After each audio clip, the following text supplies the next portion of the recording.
nombreux à avoir travaillé comme des malades pour essayer de s'enrichir.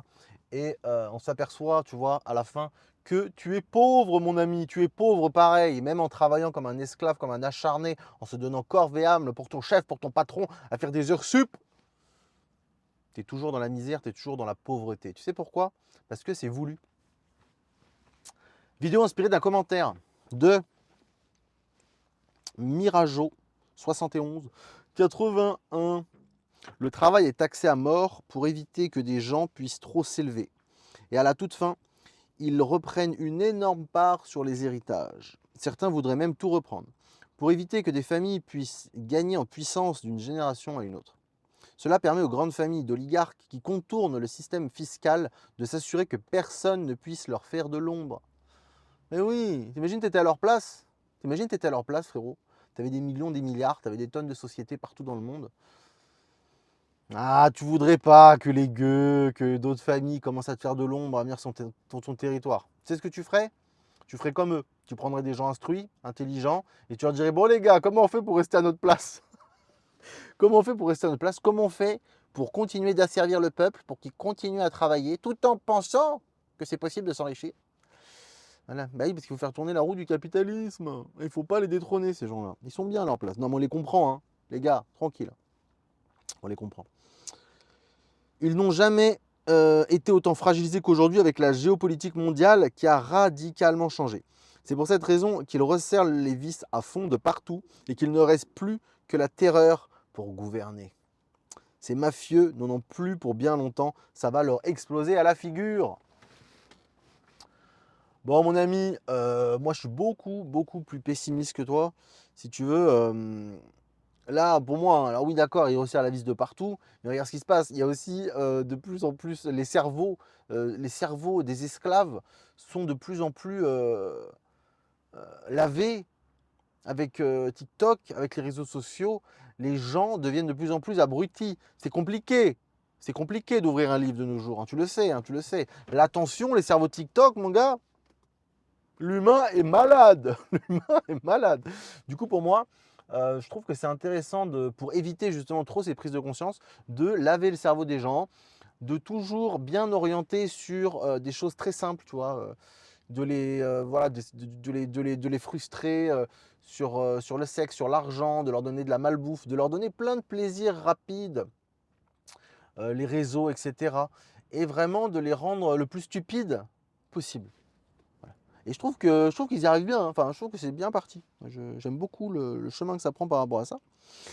La fiscalité sur le travail et l'héritage. Donc ça bloque l'ascension sociale. Donc ça, tu l'as vu. Enfin, de toute façon, eh, tous les mecs, ok, tous les gens qui ont charbonné comme des malades pour essayer de monter un peu l'échelle sociale, vous savez très bien de quoi je parle. Tu as été à ton compte dans ce que tu veux, tu vois très bien à un moment donné, tu as gagné très bien ta vie, tu as travaillé comme un ouf, plus que tout le monde, ok, tu travaillais 15 heures par jour et tout, même à ton compte en entreprise ou ce que tu veux, bref. Plombier, électricien, tu as monté ta boîte, peu importe. Et tu vois à un moment donné que tu te fais plomber le fiac par l'URSSAF, les impôts, les machins, les redressements fiscaux, les ceci, les cela, tu te fais défoncer. Tu te fais défoncer. Dès que tu commences à monter, tu te fais défoncer. Quand tu es dans le plateau du gueux qui s'élève, c'est très compliqué. Il y a un niveau, frérot, où très vite tu peux te casser la gueule. Tu te manges ton contrôle fiscal, tu te manges un redressement de ceci, un redressement de cela. Tu as fait une merde dans ton entreprise, tu as un client qui porte plainte, je sais pas quoi, c'est terminé. C'est terminé parce que t'as pas de. T'es un gueux, donc t'as quoi? T'as 50 000 euros de côté à tout péter.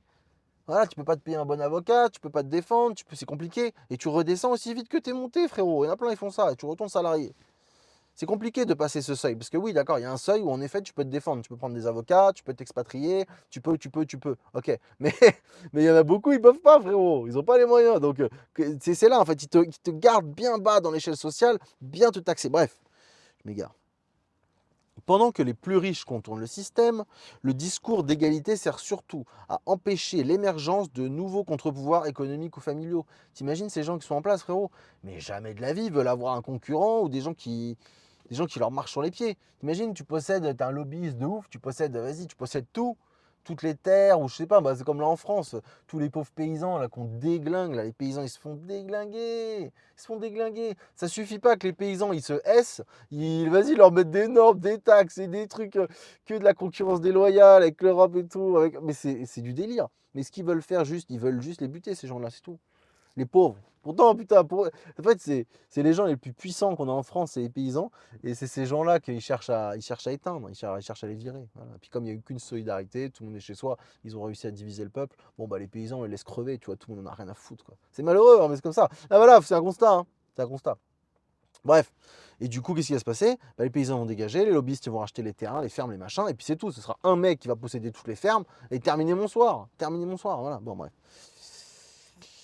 Face à cette instabilité, le pouvoir se recentralise. Moins de souveraineté nationale, plus de normes et de décisions prises par des instances d'experts non élus au nom de la stabilité et de la compétence. Tu vois, tous ces groupes gouvernementaux, tous ces trucs à la con, là, ou tous ces groupements de lobbyistes, de savants, d'oligarques, j'en sais rien, moi, t'as l'OMS ou t'as le Forum économique de Davos. Enfin, de toute façon, ils ont chacun leur truc.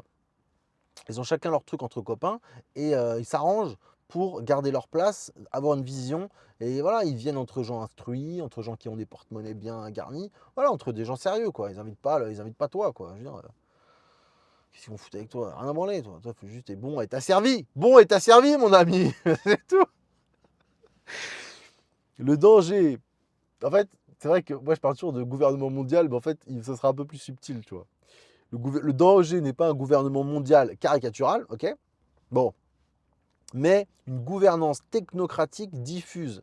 Donc en fait, tu vois, ce sera toutes ces petites instances-là. Comme avec l'Europe qu'ils ont fait, machin. Avec l'Europe, il y aura plein de petites gouvernances comme ça.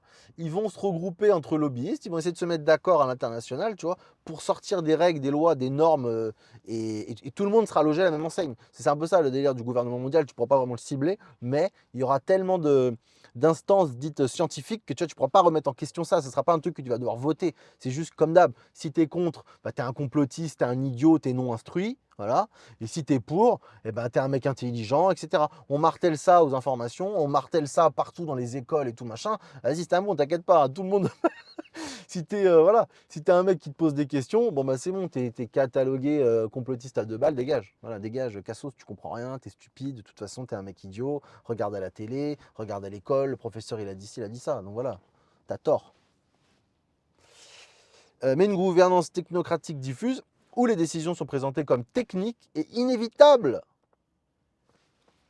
donc impossible à contester démocratiquement. Regarde, un truc assez rigolo, moi que je vois là. Donc on est d'accord, par exemple en France, tu vois, il y a un niveau d'insécurité qui est fou, tu vois, c'est vraiment, c'est devenu coupe-gorge le truc, quoi, dans tous les endroits. Même dans des petits bleds paumés, mon vieux, les petits bleds paumés, en fait, ils ont laissé monter l'insécurité, ils ont laissé monter la violence, les trafics de substances, de stupéfiants et tout, tout est parti complètement live. Et l'objectif, c'est quoi? C'est une fois que tout le monde est d'accord sur le constat que t'en as marre que ta fille, ta femme, je sais pas qui, se fait V à chaque fois qu'elle sort dans la rue, hein, voilà, ou de faire agresser par ceci, par ton fils, ton machin, tout le monde se fait agresser, tout le monde se fait V. Tu laisses les gens, tu laisses bien péter les choses, et une fois que tout le monde est OK pour dire c'est le bordel, on n'en peut plus, tu fous des caméras partout. Tu mets des caméras partout, tu snipes tous les téléphones, contrôle généralisé sur la population, mais ça passe crème. En fait, ça passe crème. Il faut juste bien préparer le troupeau.